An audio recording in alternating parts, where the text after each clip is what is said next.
der Kopf, der Kopf, das Haar, die Stirn,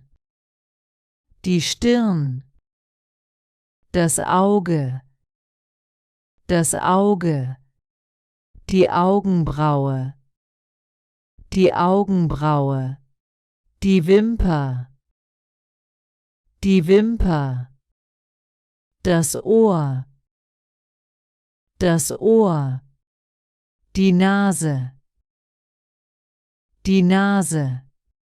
das Nasenloch,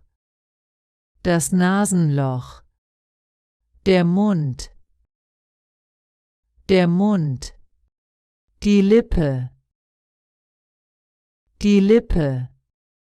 der Zahn, die Zunge,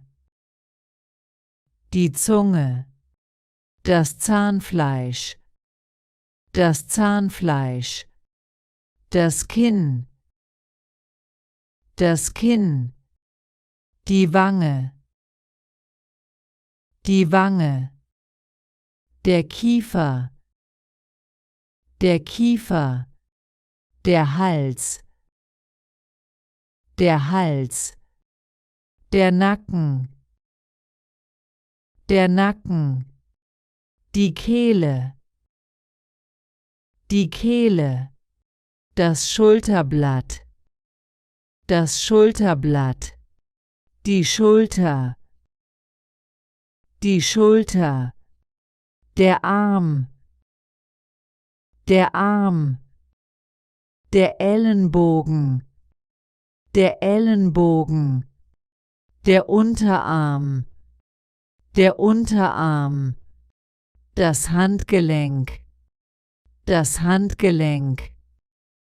die Hand, der Finger, der Daumen, der Zeigefinger, der Mittelfinger, der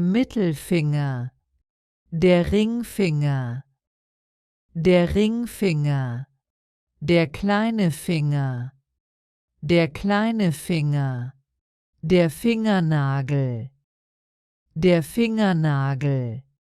die Handfläche, der Rücken, die Wirbelsäule, das Rückgrat, der Brustkorb, die Brust,